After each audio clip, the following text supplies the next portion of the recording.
सखी सहेली कार्यक्रम सुनने वाली सभी सखियों और सखाओं को मंदाकिनी जोशी और दीपा माहेश्वरी का नमस्कार। क्या बात है दीपा, आई हो जब से हंसी रही हो। आज ना मन कर रहा है आपको कई सारे उपनाम दे दूं। मुझे? भाई क्यों? ऐसा मैंने क्या गुनाह कर दिया कि मुझे इतने सारे उपनाम देने की जरूरत पड़ गई? गुनाह नहीं, ऐसा लग रहा है जैसे आपको कहूं तू इश्क। ओहो, तो फिर तू मुश्क। तू हवा। हवा तो मैं क्या कहूं फिर? घटा, तू घटा। तू बादल। तो तू बरसात। बस ऐसा ही मन कर रहा है कि खूब सारे नाम दे, लेकिन ये सिर्फ आप और मैं नहीं, हमारी सब सखियों के साथ भी तो कुछ ऐसा ही रिश्ता है ना। हाँ, तो यूं कहो ना, तुमने तो मुझे संकट में डाल दिया। मुझे लग रहा है कि आज दीपा ये क्या बात करना चाह रही है कि तू हवा में बादल, है ना। तो फिर हम यूं कह सकते हैं कि चांद और चकोरी का जो रिश्ता है ना, दिन और रात का जो रिश्ता है, धूप और छांव का जो रिश्ता है, वो हमारी सखियों और सखाओं के साथ है।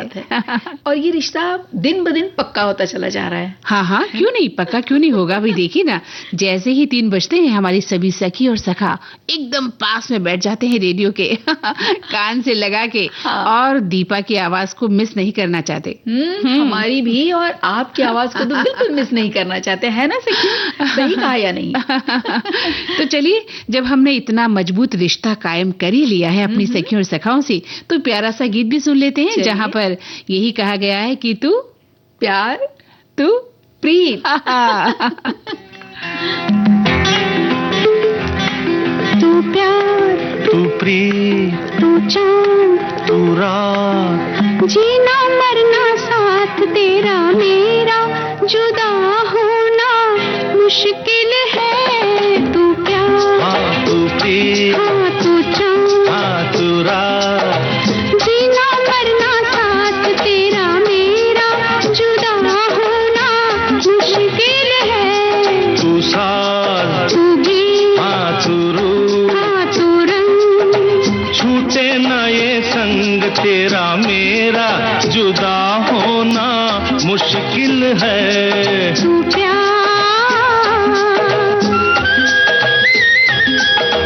बात आज की तो ये नहीं, भूल जाए जो वो ये नहीं।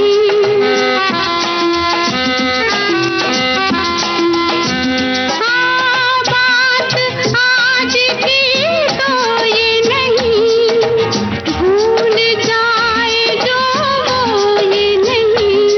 नहीं है जिंदगानी, है सदियों पुरानी, हमारी मुलाकात तेरा मेरा, जुदा होना मुश्किल है। तू साथ, तू भी, हाँ तू रूह, हाँ तू रंग, छूटे ना ये संग तेरा मेरा, जुदा होना मुश्किल है। तू प्यार,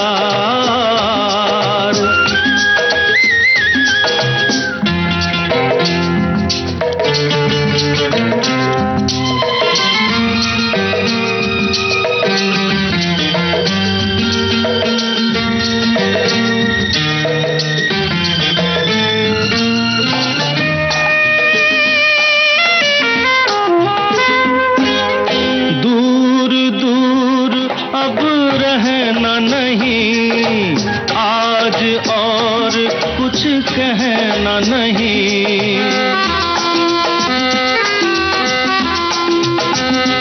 हो दूर दूर अब रहना नहीं, आज और कुछ कहना नहीं। ना लागे अब जिया रे, कहे तो तेरे द्वारे, मैं ले आऊं बारात तेरा मेरा, जुदा होना मुश्किल है। तू प्यार, हाँ तू प्रीत, हाँ तू चांद, हाँ तू रात, जीना मरना साथ तेरा मेरा, जुदा होना मुश्किल है। तू प्यार।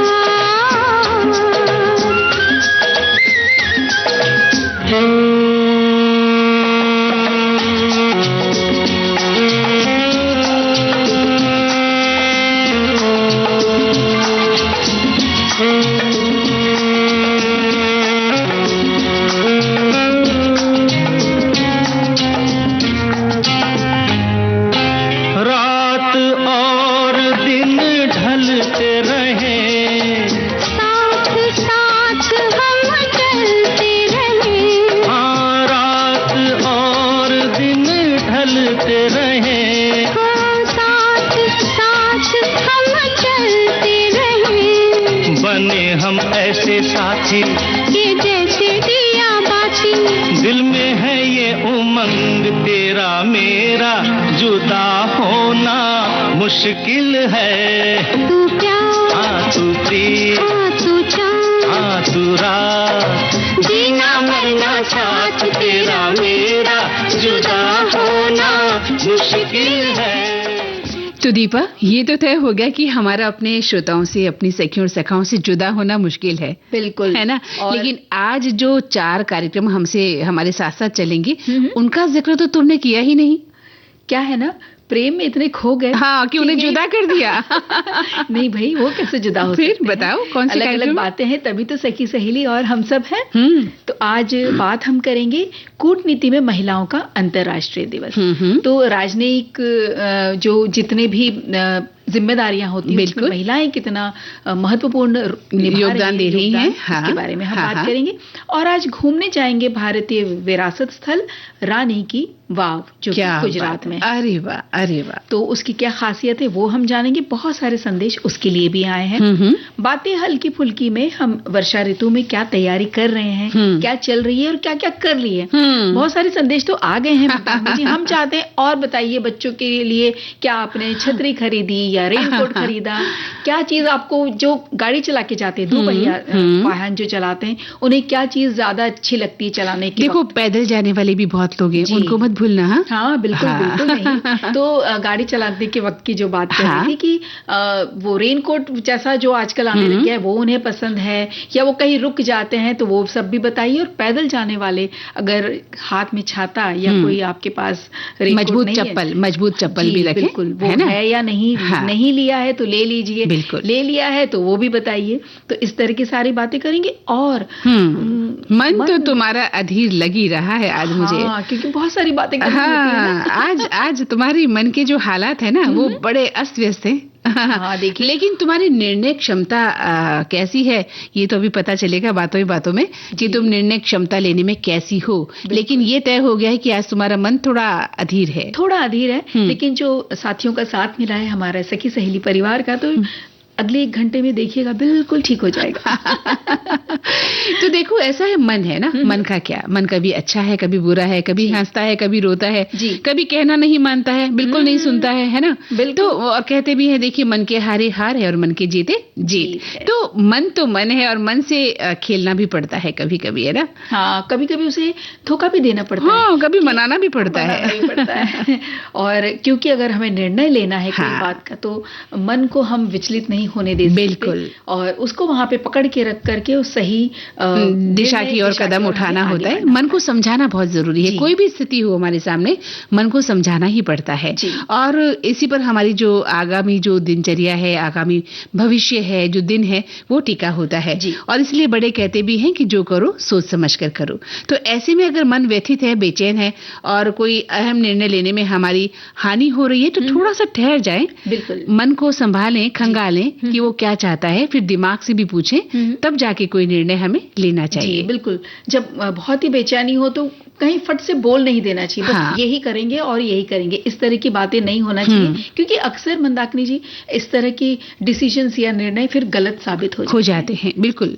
हाँ, कोई ऐसी बात जो हमने भावुकता में कह दी है, या कोई क्रोध में कह दी है, या एक बस कह दी है क्योंकि हमारा मन कह रहा था इस तरह से बात करने को, ये चीजें हमें आगे जाकर पे करनी पड़ती है, इनके फिर भुगतान करने पड़ते हैं। तो कहते हैं ना, तोल मोल की बोल, बहुत सोच समझ कर बोले, बहुत सोच समझ कर निर्णय लें। हाँ, ये अलग बात है। देखिए, जिंदगी है दीपा, बहुत बार ऐसा हुआ है कि अगर अभी आप अपने अतीत की ओर झांकती हैं, या मैं झांकती हूँ, या हमारी सखियां सखा झांकते हैं, तो हमें लगेगा, अरे उस मौके पर मैंने गलती कर दी थी, वहां मैं गलत थी। ये एक बात तो है जो शायद हमारी सखियां और सखा भी मानेंगे कि हाँ, ये बात तो बिल्कुल सही, सबके ऊपर ये लागू होता है। और कई बार हमारे निर्णय गलत साबित हो भी जाते हैं, हम गलत निर्णय ले भी लेते हैं, अत्यधिक क्रोध में, अत्यधिक भावुकता में, मजबूरी में, ऐसी स्थितियां आती हैं। लेकिन उसको भूलकर आगे की सुध ले। बिल्कुल, है ना। और क्या होता है ना, जब मन शांत नहीं रहता तो फिर वो हम एक फोकस भी नहीं कर पाते उससे, और फिर जो सारे जो ऑप्शंस हमारे सामने, विकल्प जो दिखाई दे रहे होते हैं, जो लेकिन उस वक्त हमें दिखाई नहीं देते हैं, है ना।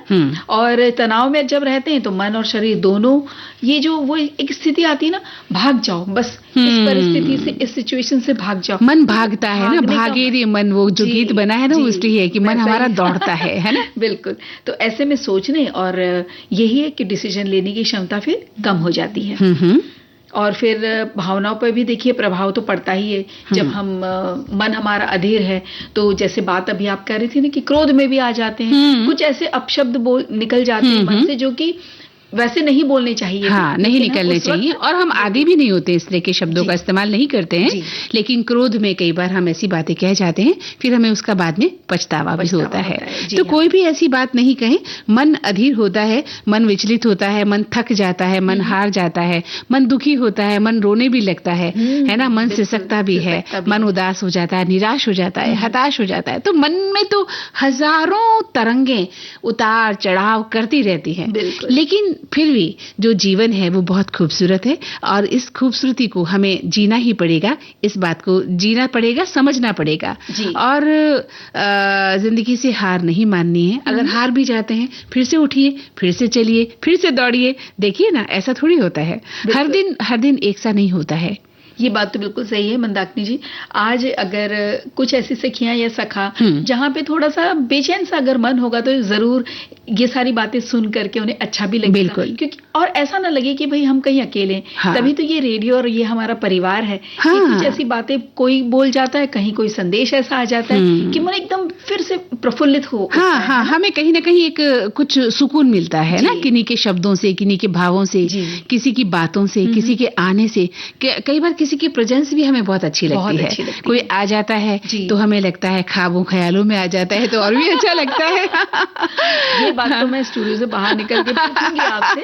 और सच्ची ऐसी बात नहीं है कि आपको नहीं बताएंगे, आपको भी बता ही देंगे। भाई सभी के ख्वाबों ख्यालों में कुछ ना कुछ तो आता ही है ना। तो वो वाली बात है कि कभी अच्छा लगता है हमें, लेकिन जैसे अभी मेरे ख्याल में आ रहा है कि घड़ी इशारा कर रही है कि एक अंतराल हमें लेना होगा। तो लेंगे कि नहीं? बिल्कुल लेंगे जी।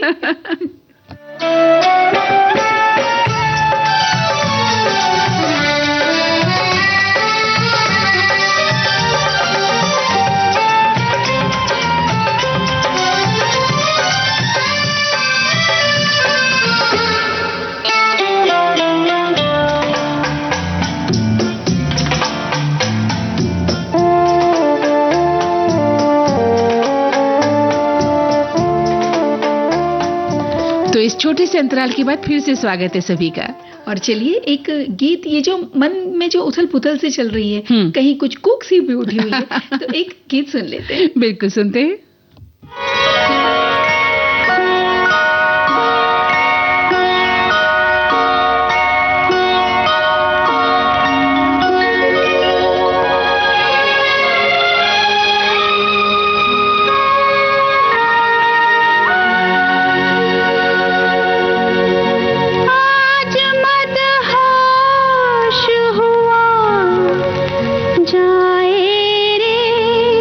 जाए रे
करने को ललचाए रे मेरा मन, मेरा मन, मेरा मन।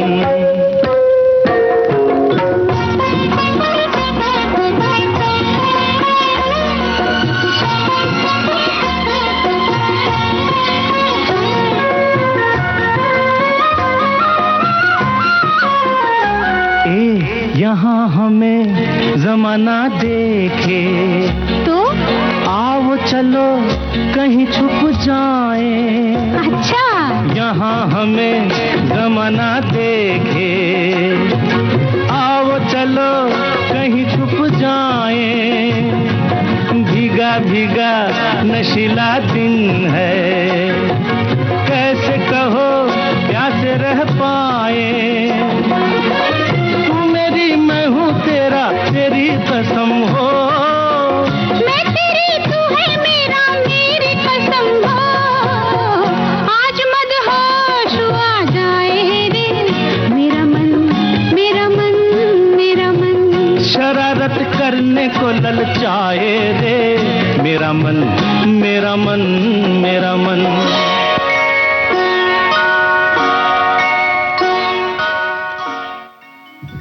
देखो दीपा, अब मेरा मन तो बेताब हो गया है। क्या करें? चलिए, बढ़िए संदेश, बहुत सारे संदेश पढ़ना चाहती हूँ, मुझे हाँ, पता है, दिख रहा है। वही, क्योंकि हमारे श्रोताओं ने चेहरे पे दिख रहा है, पता है कि इतने सुंदर सुंदर जो है विचार हमारे श्रोताओं ने लिखे हैं, तो उन्हें पढ़ा जाए ना। जी बिल्कुल, तो पढ़ो ना। तो मैं पढ़ती हूँ पहले। पढ़ी। ये पहला संदेश है कि कारज धीर होत है, काहे होत अधीर। जब मन अधीर होता है तो निर्णय लेने की क्षमता कम हो जाती है। अधीर मन विचारों और भावनाओं से भरा होता है, जिसे स्पष्ट रूप से सोचना और सही निर्णय लेना मुश्किल हो जाता है। भावना फिर चिंता और विचारों से अभिभूत हो जाता है। जब मन अधीर होता है तो निर्णय लेने की प्रक्रिया में बाधा आती है। व्यक्ति को आवेगपूर्ण निर्णय लेने या बिल्कुल भी निर्णय लेने से बचने के लिए प्रेरित कर सकता है। शांत मन निर्णय लेने की प्रक्रिया में महत्वपूर्ण भूमिका निभाता है और व्यक्ति को स्पष्ट रूप से सोचने, स्थिति का विश्लेषण करने और फिर सोच समझकर निर्णय लेने में मदद करता है। बहुत अच्छी बात लिखी है, बहुत गहराई में जाकर इन्होंने सोचा है। वहीं एक श्रोता लिखते हैं कि ये एक कौशल है जो किसी व्यक्ति को विभिन्न विकल्पों में से सबसे अच्छा विकल्प चुनने में मदद करता है। निर्णय लेने की क्षमता, इसमें जानकारी एकत्र करना, विकल्पों का मूल्यांकन करना और फिर एक कार्य करने का निर्णय लेना शामिल होता है। जी, एक और संदेश आया है। निर्णय क्षमता एक ऐसी योग्यता है जो दो या उससे अधिक कार्यों के बीच चुनाव करने में मदद करती है। हमारे निर्णयों के परिणामों या नतीजों को पहचानने में और विश्लेषण करने में मदद करती है। वाह, एक श्रोता कहते हैं कि भावनाएं काबू में हो तो निर्णय क्षमता बढ़ जाती है। असंतुलित सोच वाले मनुष्य को समस्याएं झेलनी पड़ती है। व्यक्ति के जीवन में भावनाओं की महत्वपूर्ण भूमिका है, इसलिए इस पर नियंत्रण होना बहुत जरूरी है। भावना से ही जीवन में सकारात्मकता और नकारात्मकता आती है। तभी तो कहा जाता है कि जाकी रही भावना जैसी। जी बिल्कुल सही कहा। और एक संदेश और आया है, कहते हैं कि अधीर मन बावरा होता है और ऐसे में निर्णय क्षमता काम नहीं आती। उतावला मन या तो गलत निर्णय लेता है या निर्णय टालता है। ऐसे निर्णय नुकसानदायक होते हैं जिसका परिणाम जन्म भर भुगतना पड़ता है। इसीलिए सोच विचार कर ही निर्णय लेना चाहिए। वहीं एक श्रोता लिखते हैं कि कल्पना मन की अंतर्मुखी साहसिकता होती है। ये इतनी शक्तिशाली होती है कि ये हमसे बड़े से बड़ा, अच्छे से अच्छा और बुरे से बुरा काम करवा देती है। ये एक शक्ति है जो हमारे जीवन के महत्वपूर्ण क्षणों में अत्यंत महत्वपूर्ण भूमिका निभाती है और ये हमें आत्मा के आध्यात्मिक संचार की दिशा में भी ले जाती है और आत्म साक्षात्कार करवाती है। तो जो असाधारण और अद्भुत होती है, भावना अद्वितीय ताकत है जो हमें ये सांसारिक यात्रा में आगे बढ़ने के लिए प्रेरित करती है। चिंतन की शक्ति को समझने के लिए हमें समर्पित होने की आवश्यकता होती है। जी, और एक हमारे श्रोता को ये बहुत पसंद आया सब्जेक्ट जो आज हमने लिया, और कहते हैं कि अक्सर निर्णय लेने में मन अधीर हो ही जाता है और ऐसे में ही हमारे पूर्वज हमारे अधीर मन में अपने धैर्य को भरते हैं। तो ये कितनी अच्छी बात है। बहुत अच्छी बात। और कहते हैं कि जरा सोचिए कि राजा दशरथ का मन कितना अधीर हुआ होगा कि श्री राम को वन और भरत को राजगद्दी देने का निर्णय लेते समय उन्हें धैर्य बांधने बताने वाला कोई नहीं था और मन की पीर किसी से वो कह भी नहीं सकते थे। आखिरकार स्वयं को ही राज्य का नेतृत्व करना पड़ा, लेकिन नहीं, अंततः उन्होंने दृढ़ संकल्प और प्रतिज्ञा प्रतिज्ञ होकर निर्णय लिया कि रघुकुल रीति सदा चली आई, प्राण जाए पर वचन न जाई। जी हाँ, किसी भी प्रकार के निर्णय में मन की अधीरता का कोई भी स्थान नहीं है, फिर वो भले ही उस मर्यादित क्षमता को प्राप्त करने में प्राण तक हमें गंवाने पड़े। वहीं एक श्रोता लिखते हैं कि मन रे तू काहे न धीर धरी। सचमुच हमारा मन अस्थिर होता है, जिसके चलते हम सही गलत का निर्णय नहीं ले पाते हैं। कहते हैं ना, मन के हारे हार और मन के जीते जीत है। हकीकत में हम अक्सर मन से हार जाते हैं और निराश हो जाते हैं। इसलिए मेरी सलाह है कि मन की सुनो, अस्थिर मन को योग प्राणायाम से साधने का प्रयास करें, तभी मन के जीते जीत होगी और इसी तरह से हम मन को जीत भी सकते हैं। पता है मेरा मन क्या कह रहा है? आपकी चंचल आंखें कुछ कह रही हाँ, बिल्कुल कह रही है। तो आपने मेरी आंखों का भाव पढ़ भी लिया इतनी देर में। बिल्कुल पढ़ लिया, बिल्कुल। तो मैं इस गीत के जरिए आपको समझा दूं। चलिए समझाइए।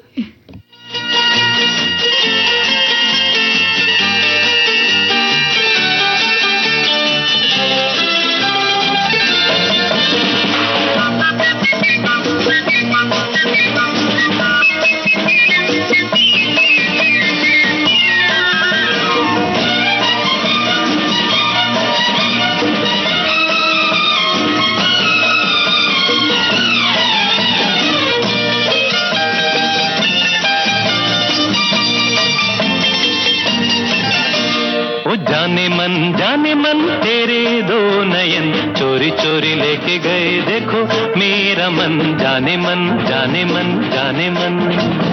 मेरे दो नयन चोर नहीं सजन, तुमसे ही खोया होगा कहीं तुम्हारा मन। जाने मन जाने मन जाने मन। जाने मन तेरे दो नयन चोरी चोरी लेके गए, देखो मेरा मन। जाने मन जाने मन जाने मन। मेरे दो नयन चोर नहीं सजन, तुमसे ही खोया होगा कहीं तुम्हारा मन। जाने मन जाने मन जाने मन।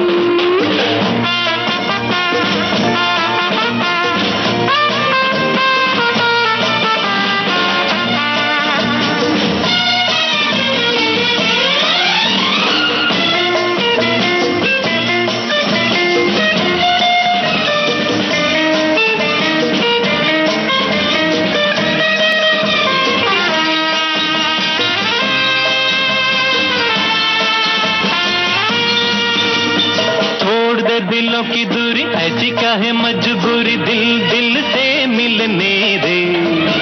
अभी तो हुई है यारी, अभी से ये बेकरारी, दिन तो जरा ढलने दे। तोड़ दे दिलों की दूरी ऐसी क्या है मजबूरी, दिल दिल से मिलने दे। अभी तो हुई है यारी, अभी से ये बेकरारी, दिन तो जरा ढलने दे। यही सुनते समझते गुजर गए जाने कितने ही सावन। ओ जाने मन तेरे दो नयन चोरी चोरी लेके गए, देखो मेरा मन। जाने मन जाने मन जाने मन। मेरे दो नयन चोर नहीं सजन, तुमसे ही खोया होगा कहीं तुम्हारा मन। जाने मन जाने मन जाने मन।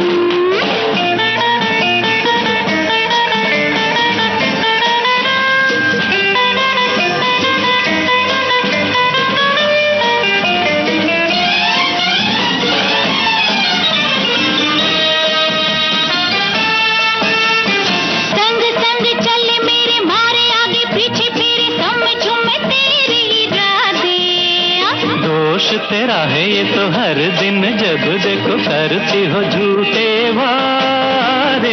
संग संग चले मेरे मारे आगे पीछे फिरे समझूं मैं तेरी राधे जा। दोष तेरा है ये तो हर दिन जब देखो करती हो झूठे वादे। तूने जाने दीवाने दिखाऊं कैसे तुझे मैं ये दिल की लगन। ओ जाने मन तेरे दो नयन चोरी चोरी लेके गए, देखो मेरा मन। जाने मन जाने मन जाने मन। मेरे दो नयन चोर नहीं सजन, तुमसे ही खोया होगा कहीं तुम्हारा मन। जाने मन जाने मन हाँ जाने मन।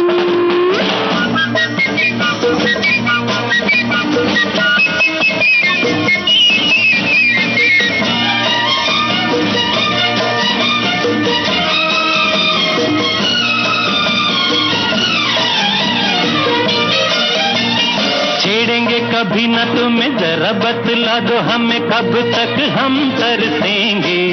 हाँ, ऐसे घबराओ नहीं, कभी तो कहीं न कहीं बादल ये बरसेंगे। छेड़ेंगे कभी न तुम्हें, जरा बतला दो हमें कब तक हम तरसेंगे।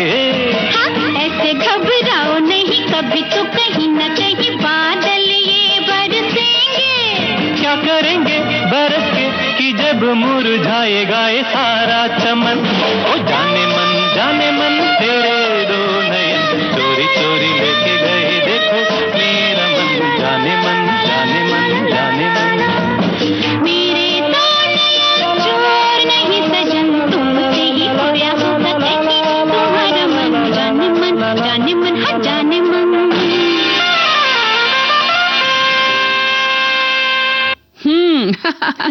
तो अब पता चला दीपा जी आपको कि मेरे ये दो चंचल नयन क्या कह रहे थे। कह रहे थे प्यार, प्रेम, प्रीत जिंदगी की ये जो है ना फाउंडेशन है, आधार है। और छेड़खानी, चुहलबाजी भी जिंदगी की जरूरत में शामिल है ना? वो तो चलती रहती है। हाँ, घर में भी अगर नोकझोंक हो ना तो अच्छा लगता है, पति पत्नी के बीच, भाई बहनों के बीच, है ना? हाँ, वरना ऐसे मुंह सुझाए या ऐसे बैठे बिल्कुल सीरियस होकर के, तो उसमें क्या मजा। हाँ, देखिए क्या है कि हर रिश्ते की अपनी खूबसूरती है। अपना अपना मिजाज हो सकता है, कुछ लोग गंभीर मिजाज के होते हैं, कुछ हंसी मजाक करने वाले होते हैं, कुछ शांत रहने वाले होते हैं, वो सब अपनी जगह है। लेकिन जिंदगी में अगर थोड़ा बहुत नमक के साथ मिर्च भी लग जाए है ना, और थोड़ा सा है ना, और चीनी जैसी मिठास भी खुल जाए तो जिंदगी और भी अच्छी हो जाती है। तो वो जो खट्टा मीठा स्वाद बन के आता है, तो उसी में तो रस है। बिल्कुल। और हमारा जो ये जो सखी सहेली कार्यक्रम है ना, ये भी बस इसी तरह का एक कार्यक्रम है जहाँ पर मिठास है, खटास है, नमकीन भी है। ये कार्यक्रम जहाँ श्रोता अपने अपने प्यारे से विचार हम तक भेजते हैं और उनकी बातों से हम एक मिठाई की तरह उसे खा जाते हैं।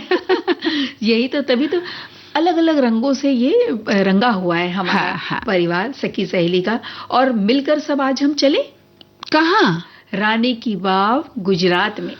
ना बाबा ना, मुझे तो इस वक्त एक अंतराल लेना होगा, उसके बाद तुम कहोगी तो मैं चल दूंगी। ठीक है, तो ले लीजिए, हम कहाँ आपकी बात को इनकार करते हैं। तो चलिए लेते एक छोटा सा अंतराल।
बतांगनी जी, वैसे तो हम गुजरात जाने वाले हैं, लेकिन उससे पहले एक बार फिर हम अपने सभी श्रोताओं से कहना चाहेंगे कि बरसात यानी ये जो आने वाले मौसम आ भी चुका है, तो उसके लिए क्या क्या तैयारियां वो लोग कर रहे हैं।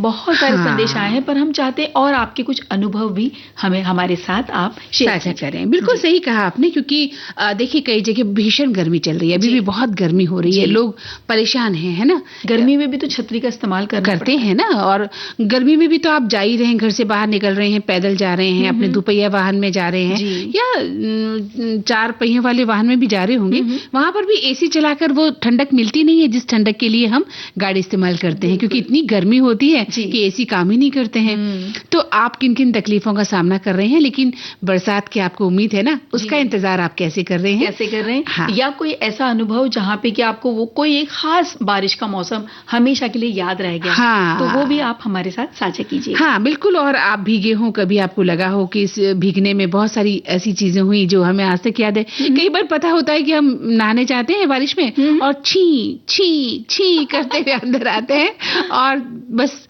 पूछिए मत, है ना, तबीयत खराब हो जाती है। जो घर में सबसे डांट पिटती है, हाँ, वो तो अलग है, तो होती है, लेकिन वो जो कड़क अदरक वाली चाय मिलती है उसका जो आनंद है वो खैर वो तो बात है, पर उसके लिए भीगना जरूरी भी कि कड़क अदरक वाली चाय के लिए पहले नहाया जाए बारिश में, जी, फिर डांट खाई जाए, हाँ, और फिर वो चाय मिले। हाँ, तो ये सब भी हम कर सकते हैं, बताए कहाँ जाके?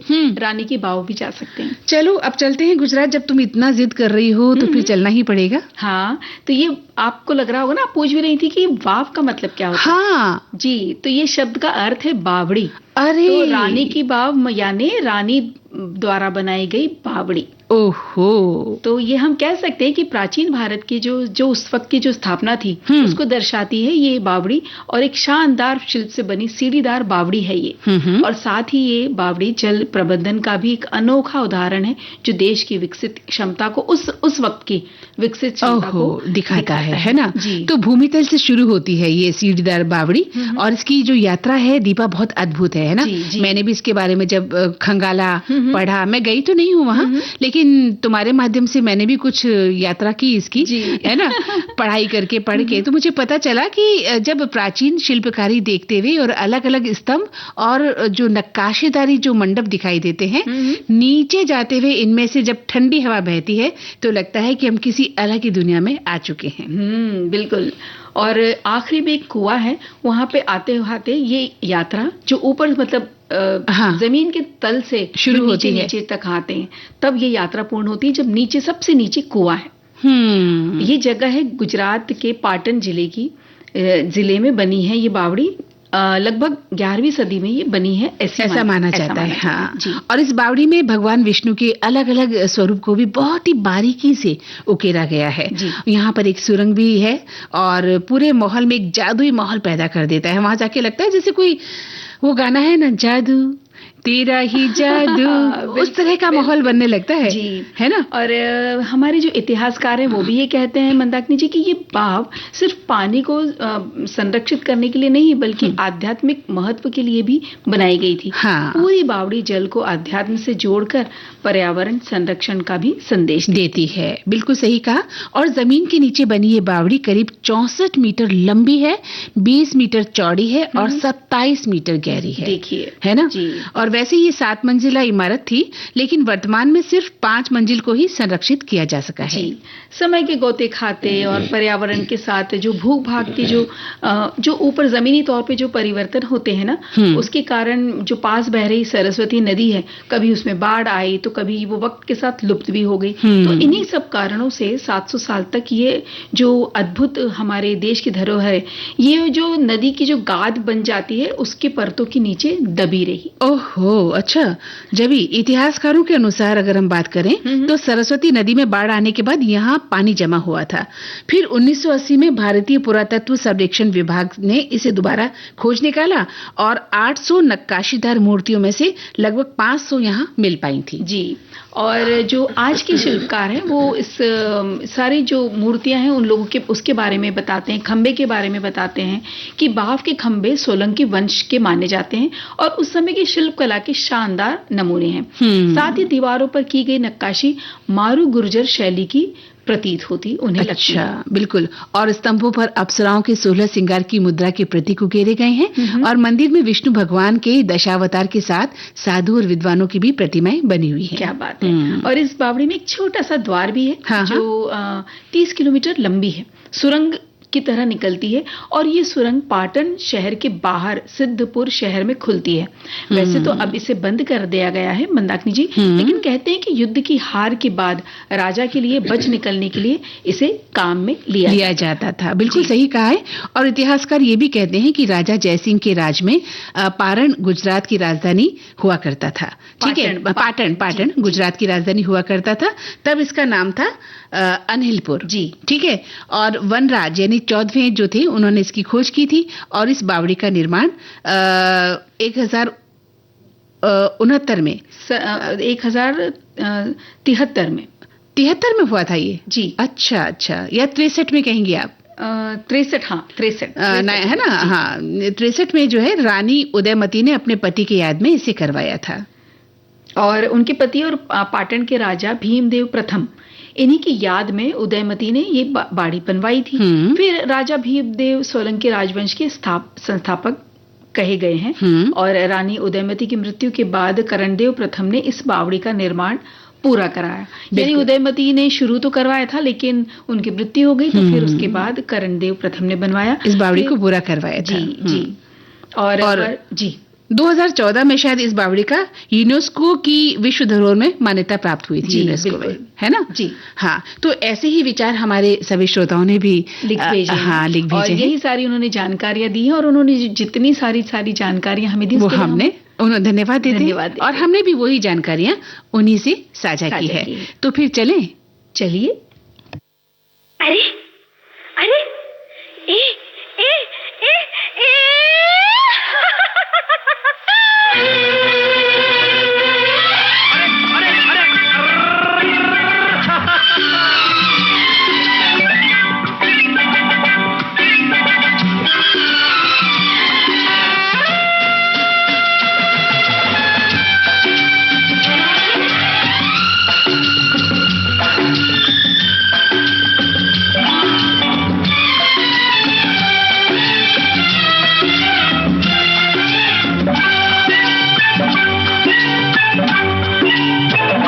हवा के साथ साथ, अरे घटा के संग संग, संभलना।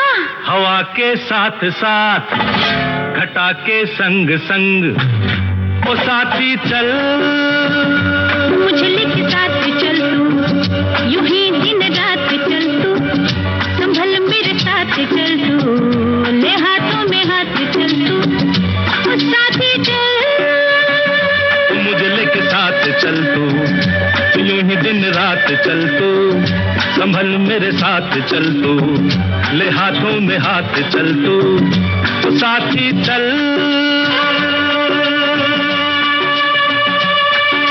एक तो ये मौसम है बड़ा सुहाना, ला ला ला ला ला ला,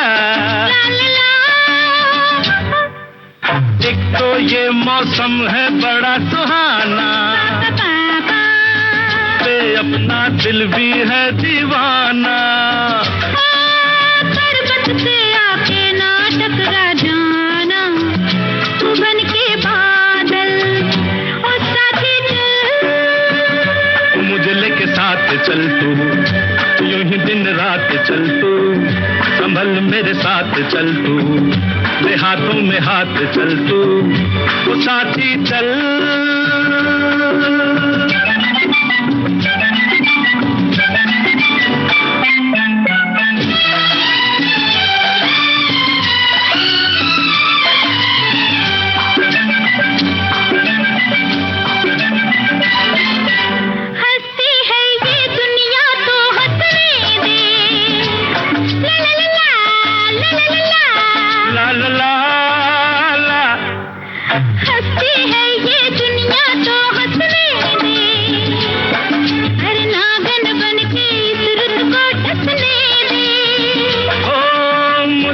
अपनी आंखों में बसने दे, तू बन के काजल, ओ साथी चल, मुझे लेके साथ चल, यूं ही दिन रात चल तू, संभल मेरे साथ चल तू, ले हाथों में हाथ चल तू, ओ साथी चल।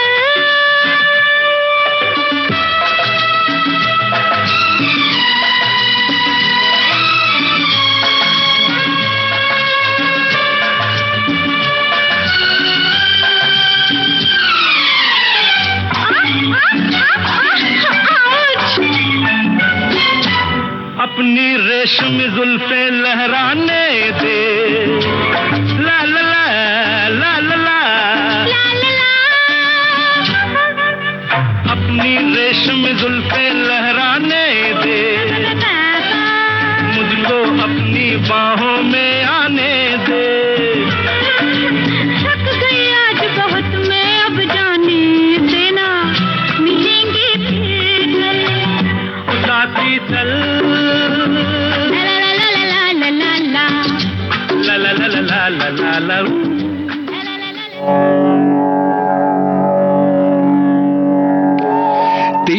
1927 को मुंबई रेडियो स्टेशन के उद्घाटन के साथ भारत में रेडियो प्रसारण की औपचारिक शुरुआत हुई। हालांकि अनौपचारिक शुरुआत इससे 3 बरस पहले हो चुकी थी। तब ब्रिटिश हुकूमत ने प्राइवेट रेडियो को लाइसेंस देने का फैसला किया था और इसके तहत मुंबई में गेटवे ऑफ इंडिया के करीब रेडियो क्लब से पहला प्रसारण किया गया था। सन 1930 में रेडियो का राष्ट्रीयकरण हुआ और तब इसका नाम रखा गया इंडियन ब्रॉडकास्टिंग कॉरपोरेशन। 8 जून 1936 को इस कंपनी का नाम रख दिया गया ऑल इंडिया रेडियो।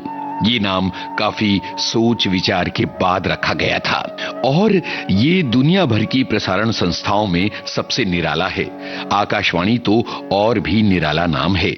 दरअसल मैसूर रियासत ने जब अपना रेडियो स्टेशन शुरू किया तो उसने पुराणों और मिथकों से प्रेरणा लेकर इसे आकाशवाणी का नाम दिया। आज आकाशवाणी अपने 90वें बरस की तरफ बढ़ रही है। पूरे आकाशवाणी और विविध भारती परिवार को इस विशेष मौके पर बहुत सारी बधाइयां।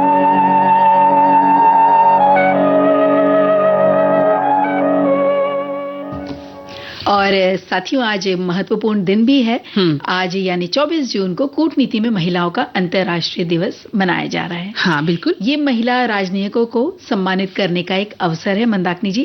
और ये विशेष संयुक्त राष्ट्र दिवस कूटनीति में महिलाओं की महत्वपूर्ण भूमिका का जश्न मनाता है। भले ही उनकी संख्या पुरुषों से कम हो, ये दिन विशेष उन महिलाओं के प्रति आभार प्रकट करता है जो देशों के बीच शांति का काम करती है।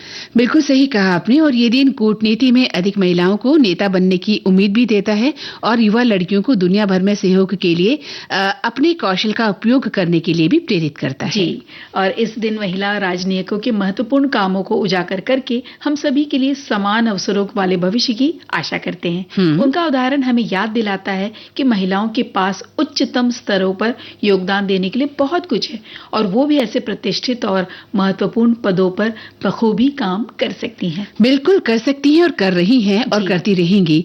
पिछले साल संयुक्त राष्ट्र की सभा में इस बात पर निर्णय लिया गया कि डिप्लोमेसी में भी महिलाओं का अंतर्राष्ट्रीय दिवस मनाया जाना चाहिए। जी, और दुनिया को बेहतर निर्णय लेने और शांति स्थापित करने के लिए महिलाओं को पुरुषों के बराबर स्तर पर निर्णय लेने की प्रक्रिया का हिस्सा होना चाहिए। कूटनीति में महिलाओं की महत्वपूर्ण भूमिका होने के बावजूद संयुक्त राष्ट्र महासभा के 76वें सत्र ने माना कि लैंगिक भूमिकाओं के बारे में पुरानी धारणाओं के कारण महिलाओं को अभी भी शीर्ष राजनयिक पद जो है वो पाने में उन्हें चुनौतियों का सामना करना पड़ता है। बिल्कुल सही कहा।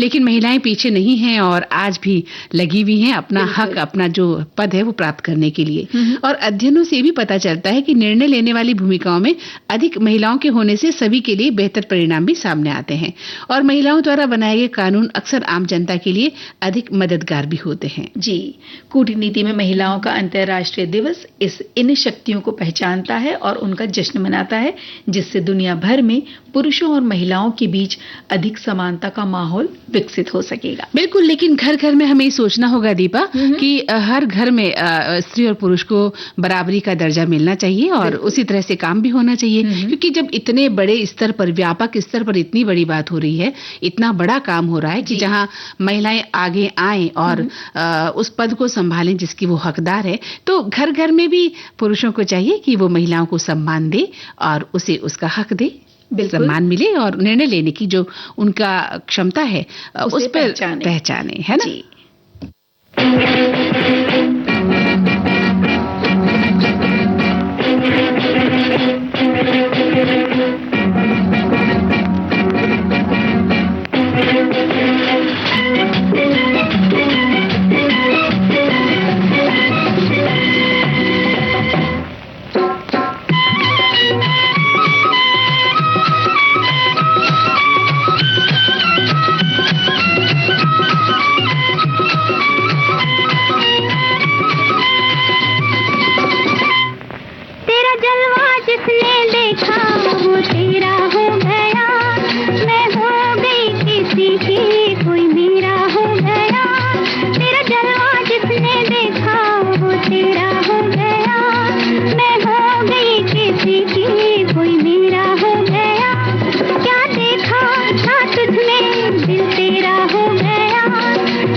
मन की बात है जन जन की, सभी की कुछ अपनी सी, संघर्षों के कुछ किस्से, कहानी कुछ सफलताओं की, अनकही विरासत की, उम्मीदें नए भारत की। महीने के आखिरी रविवार का रहता है इंतजार, मलयाचल के आंचल से विंध्याचल के आंगन तक, ब्रह्मपुत्र के घाट से हिमालय के विस्तार तक होती है मन की बात प्रधानमंत्री के साथ। तो सुनिए इस महीने 29 जून सुबह 11 बजे मन की बात आकाशवाणी दूरदर्शन के सभी चैनलों और प्रसार भारती के OTT प्लेटफॉर्म वेव्स पर। आप भी माननीय प्रधानमंत्री के मन की बात का हिस्सा बन सकते हैं। इसके लिए आप अपने सुझाव 27 जून तक टोल फ्री नंबर 1800-117800 पर रिकॉर्ड कर सकते हैं या फिर 1922 पर भी कॉल कर सकते हैं। नमो ऐप या माई गॉव के ओपन फोरम में पोस्ट कर सकते हैं या post box number 111 Akashvani Delhi पर भेज सकते हैं। तो याद रखें, रविवार 29 जून सुबह 11 बजे मन की बात। हमारे श्रोता लिख रहे हैं मंदाकिनी जी कि शानदार जानदार कार्यक्रम चल रहा है। अच्छा। हाँ। तो ये तो है ही आपके लिए, और अगर आप भी जब साथ हैं तो वो शानदार और जानदार तो होगा ही, है ना। और एक मैसेज आया है, ये वर्षा ऋतु की तैयारी के लिए बहुत सारे आए हैं। तो पहला ये कि बारिश में मौसम हमें आज तक याद है, वो वाला मौसम याद है जब हम मसूरी गए थे और बादल हमें छू रहे थे और बारिश हो रही थी। सुबह सुबह वहां मौसम बहुत देखने लायक था। आज भी वो मौसम हमारी यादों में ताजा है। भाई ऐसा है, तुम मैसेज पढ़ो, मैं गुजरात चलती हूँ। अच्छा। हाँ, देखो हमारी एक श्रोता ने, आप छोड़ करके गुजरात क्यों जा रही हैं? अरे हमारी श्रोता ने लिखा है भाई कि आप दोनों बहनों को हमारे गुजरात आने के लिए वेलकम है। आपने आज रानी की वाव के बारे में जानकारी दी, उसके लिए थैंक्स दे रहे हैं। अरे वाह, क्या बात है। तो अब जब हम गुजरात जाएंगे तो इन्हें भी हम साथ ले चलेंगे। आप देखिए, रुक जाइए ना, साथ में ही चलते हैं। ओहो, चलो फिर तुम कहती हो तो साथ ही चलेंगे जी। और एक श्रोता लिखते हैं कि आदरणीय दीपा जी, बहन जी, मंदाकिनी जी, आज ये जो महीनों पर आप बात कर रहे हो, बारिश के दिनों पर, ये खास होते हैं। इसमें खास तौर से घर में रखे अनाज, मसाले, छतों की साफ सफाई और छतरी, रेनकोट, बरसाती जूते, चप्पल की व्यवस्था, अचार, मुरब्बा, कपड़े सभी व्यवस्थित कर लेने चाहिए। और यही महीने हमारे व्रत त्योहार भी ज्यादा आते हैं, उनका भी अपनी जगह उत्साह होता है। तो इसलिए इन सभी को बहुत ही ध्यान से रखना चाहिए। बिल्कुल सही कहा उन्होंने। और एक और संदेश है कि अभी तो भाई वर्षा तो कहीं कहीं शुरू हो गई है। माना कि अब ईंधन की समस्या नहीं है, फिर भी आप कंडे कभी कभी सहोजने पड़ते हैं। फिर भी भोजन आसानी से उपलब्ध होने पर भी वर्षा ऋतु सेहत के दृष्टिकोण से काफी, उन्हें लगता है कि ये जोखिम वाला है। अच्छा। इसलिए भोजन को पचाने के लिए सभी को सुपाच्य भोजन करना चाहिए। कि ठीक है, सबके पास कार नहीं होती, इसलिए बाहर निकलते समय भीगने से बचने के उपायों की जरूरत हमें रखनी चाहिए। बिल्कुल। और हल्के और ताजा जो है सुपाच्य भोजन करना चाहिए, ताकि मौसम में सर्दी जुकाम इस तरह के कोई रोग हमें न प्रभाव न डाल सके। बिल्कुल सही कहा उन्होंने। और एक लिखते हैं कि वर्षा ऋतु आ गई है तो सबसे जरूरी है, हमारे घरों में कहीं आने जाने की स्थिति में घर में छाती की जरूरत होती है। बिजली का क्या भरोसा है, अंधेरी रातों में रोशनी का कोई मजबूत विकल्प इन दिनों की सबसे बड़ी जरूरत होती है। तो और कीट पतंगों को सुरक्षित रखने के लिए भी चिंता आम होती है। इन दिनों सांप बिच्छू भी अक्सर निकल जाते हैं। हम गाँव में रहते हैं तो गाँव की समस्या से दो चार होते रहते हैं। बरसात में छतों की लीकेज एक समस्या होती है जो हमें सूखे दिनों में ठीक ठाक करा लेनी चाहिए। बरसात में हमें फर्श पर नहीं सोना चाहिए और छतों पर सोने में सावधानी रखनी चाहिए। अक्सर बरसात आते ही हम चटाई लेकर भागते हैं। जल्दी में अंधेरे में दुर्घटना होना आम बात है, लेकिन छोटी छोटी बातें हैं बहुत काम की। बिल्कुल सही कहा उन्होंने कि भाई अंधेरे में कहीं अगर आप भाग रहे हैं, सीढ़ी से फिसल गए, गिर गए। हाँ। बिल्कुल। और एक संदेश कहता है कि मानसून आ चुका है, इसमें हवा भी नमी यानी पानी की मात्रा बहुत ज्यादा होती है, इसलिए अपने गर्म कपड़ों को जहां तक हो सके एयर प्रूफ रखना चाहिए। खाने पीने की चीजों को ज्यादा देर तक न रखें और इस मौसम में कीट पतंगे और जहरीले जीवों की भरमार होती है, इसलिए अपने आसपास साफ सफाई रखनी चाहिए। एक कहते हैं कि बरसाती बारिश शुरू पहले बहुत सारी तैयारी करनी होती है, छत देखनी होती है, नालियों की सफाई करनी होती है कि कहीं पानी तो जाम नहीं हो रहा। सबसे पहले मैंने अपनी किचन पर ध्यान दिया, बहुत सारे सामान, अनाज, मसाले मैंने कम मात्रा में मंगवाने शुरू किए क्योंकि बारिश नमी कर देती है और इसमें बहुत सारे फंगस और कीड़े लग जाते हैं। वॉशिंग मशीन में कपड़ा धोने सुखाने के बाद भी अजीब सी महक आती है। इसके लिए उन्होंने ध्यान रखा है अगर संभव हो तो खुद आयरन करें कपड़ों को, खासकर अंतर्वस्त्र, और नहीं करते तो जो भी कपड़ों के नमी युक्त फंगस होते हैं वो खत्म हो जाती है इससे। नमी वाले कपड़े पहनने पर हो सकता है आपको त्वचा की बीमारी हो जाए। कोशिश करें घर में भी हल्की रबर की चप्पल पहने। कभी कभी बारिश के दिनों में बिजली के झटके लगना भी एक आम बात है, इसलिए बिजली बोर्ड को चेक करके दुरुस्त करवा लें। बिल्कुल। और एक संदेश कहते हैं कि घर की छतों की सफाई की जाती है ताकि छत पर पानी न भरा रह सके। कहीं पर टूट फूट हो तो घर में उसकी मरम्मत करवा लेनी चाहिए। घरों की नालियों की अच्छी तरह से साफ सफाई हो। रेनकोट, छाता भी देख लिया जाए कि भाई वो सब ठीक ठाक से तो है या नहीं। और बरसात में बच्चों का भी ख्याल रखा जाना चाहिए, कहीं बारिश के पानी में वो बहुत ज्यादा ना भीगे और तबीयत खराब ना हो जाए। और इन दिनों में ज्यादातर लोगों की तबीयत खराब हो जाती है, इसलिए सेहत का अपना बहुत अच्छे से ध्यान रखें। जी बिल्कुल। एक श्रोता लिखते हैं कि बारिश लगती तो बड़ी सुहानी है, लेकिन बरसात में जहाँ गड्ढे होते हैं वहाँ कीचड़ हो जाता है और ग्रीष्म ऋतु अच्छी लगती है हमें तो। मानसून में ठंडक हो जाती है, लेकिन कभी कभी तेज बरसात फसलों को नुकसान पहुंचाती है। अभी देखो ना, हमारी बहन को मानसून में भी चैन नहीं, फिर भी फर्श पर पोछा लगा रही है। सूखा हो तब तो चलता है, लेकिन कौन समझाए इन्हें। अब तो मानसून में एक सप्ताह तक छोड़कर स्नान करते हैं। भाई देखिए, ऐसा भी ना करिए। हाँ। भाई इतना हफ्ता छोड़ करके स्नान ना करिए, क्योंकि उससे भी तबीयत खराब हो जाती है। और बारिश से क्यों डरना है भाई। हाँ, ये तो मौसम है। हाँ, मौसम का आनंद लीजिए। बिल्कुल।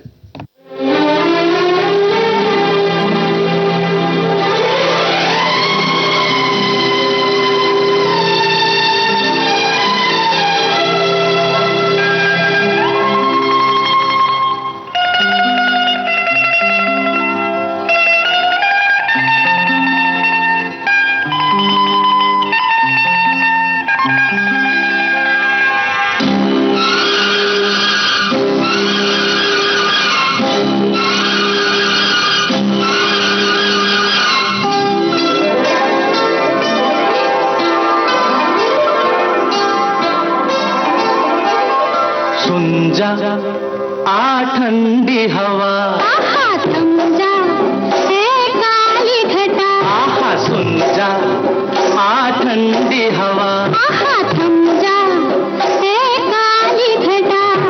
कुछ प्यारी प्यारी बातें हमारी आ जाते जाते तू भी सुन जा आ ठंडी हवा, आहा थम जा ऐ काली घटा। अरे कुछ प्यारी प्यारी बातें हमारी आ जाते जाते तू भी सुन जा आ ठंडी हवा, आहा थम जा है काली घटा।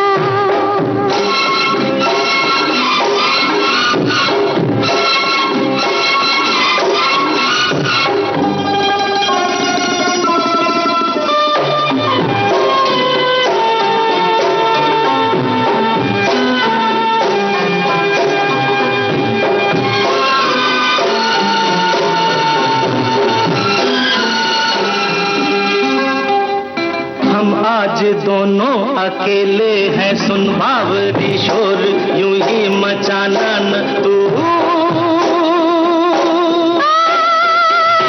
जो नींद आ जाए सैया के भैया में तो जिंदगी भर जगाना न तू। हम आज दोनों अकेले हैं, सुन बावरी शोर यूं ही मचाना न तू। जो नींद आ जाए सैया के भैया में तो जिंदगी भर जगाना न तू। धीरे धीरे हौले हौले मन की कहानी यारी दीवानी छुप से छुपाते तू भी सुन जा आ ठंडी हवा, आहा थम जा है काली घटा।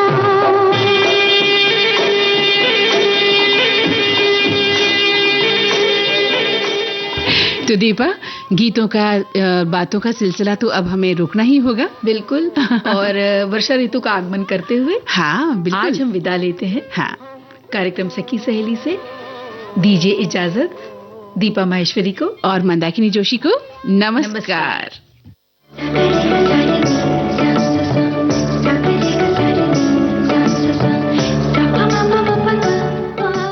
कार्यक्रम की प्रस्तुतकर्ता अनुश्री पाठक। सखी सहेली